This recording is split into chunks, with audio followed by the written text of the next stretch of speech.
Olá, meus queridos, nossa reflexão de hoje está baseada na carta aos Filipenses, capítulo 3, versículos 16 a 21 e capítulo 4, versículo 1, e tem como título Recusando as propostas do mundo. Acompanhe conosco a leitura do texto. Irmãos, vivamos de acordo com o que já alcançamos. Sigam unidos o meu exemplo e observem os que vivem de acordo com o padrão que lhes apresentamos. Pois como já lhes disse repetidas vezes, e agora repito com lágrimas, há muitos que vivem como inimigos da cruz de Cristo. Quanto a estes, o seu destino é a perdição, o seu Deus é o estômago e tem orgulho do que é vergonhoso. Eles só pensam nas coisas terrenas. A nossa cidadania, porém, está nos céus, de onde esperamos ansiosamente um Salvador, o Senhor Jesus Cristo. Pelo poder que o capacita a colocar todas as coisas debaixo do seu domínio, Ele transformará os nossos corpos humilhados para serem semelhantes ao seu corpo glorificado. Portanto, meus irmãos, a quem amo e de quem tenho saudade, vocês que são a minha alegria e a minha coroa, permaneçam assim, firmes no Senhor, ó amados. O apóstolo Paulo diz neste texto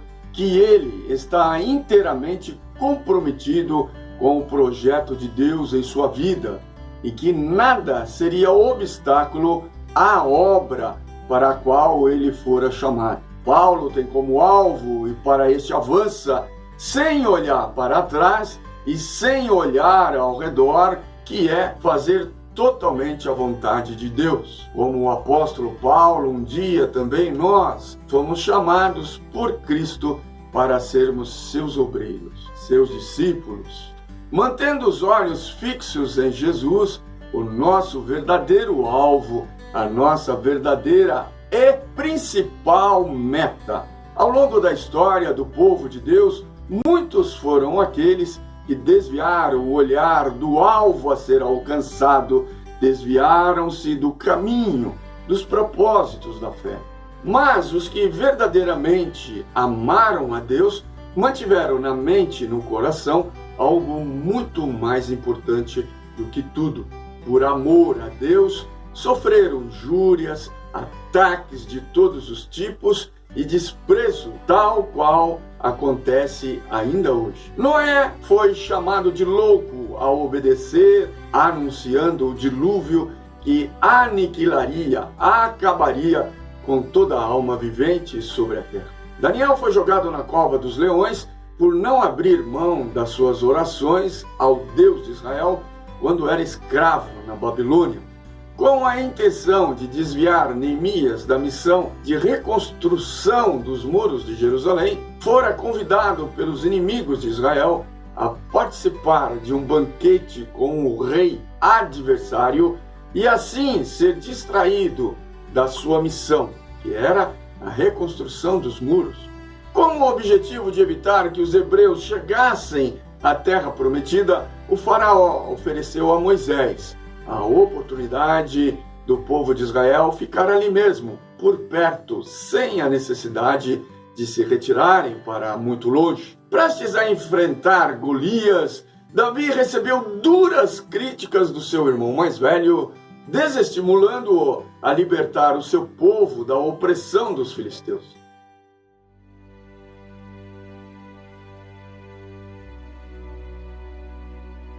A desistir de passar pela cruz.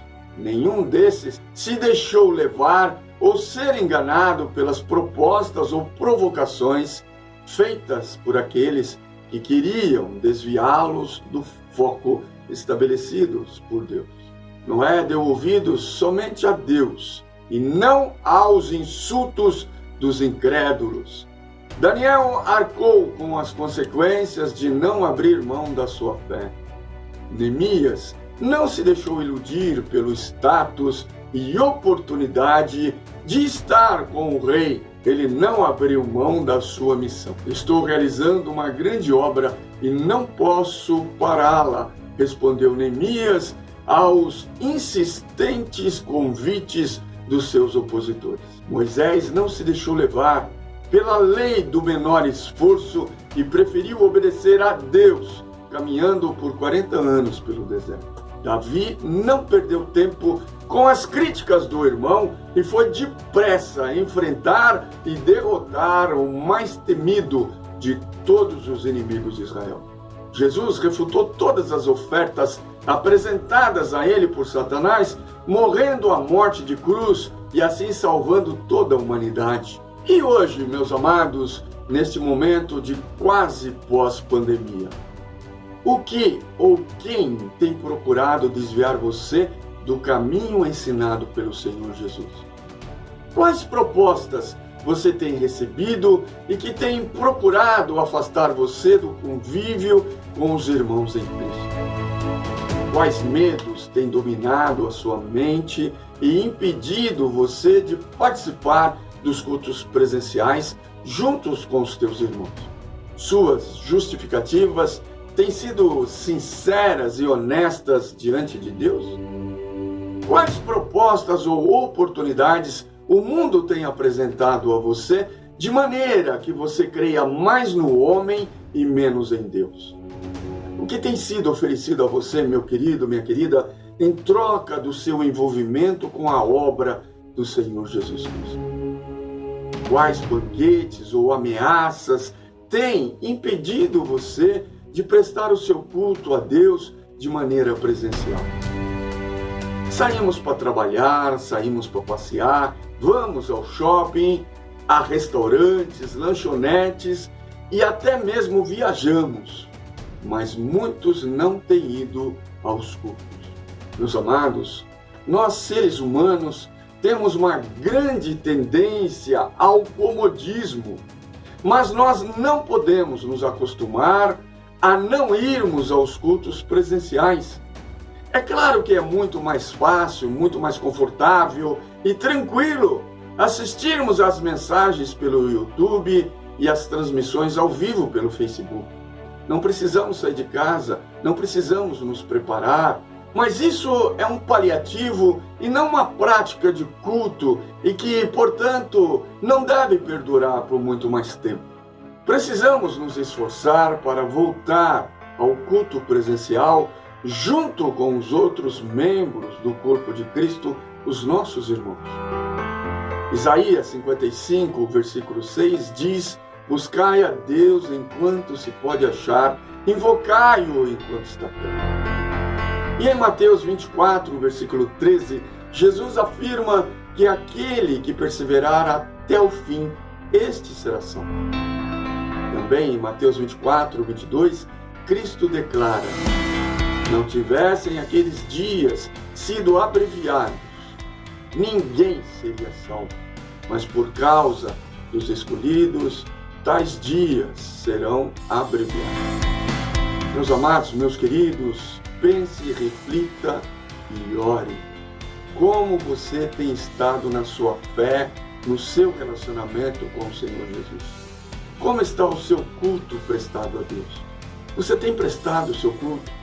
Você tem assistido, ao menos, às mensagens que têm sido postadas nas redes sociais pela sua igreja, a Igreja Memorial Batista no Alto Paraíso?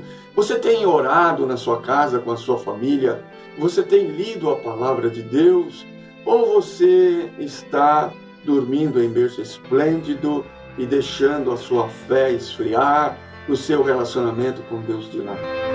Se assim tem sido, meu querido, minha querida, mude o seu posicionamento, mude a sua postura e agora, enquanto o seu pastor, faça um esforço para estar junto com os teus irmãos nos cultos presenciais ali na sua igreja, a Igreja Memorial Batista no Alto Paraíso. Amém, meu querido, minha querida? Espero por você no próximo culto às 19 horas na sua igreja. Um abraço, até mais, meu amado. Vamos orar.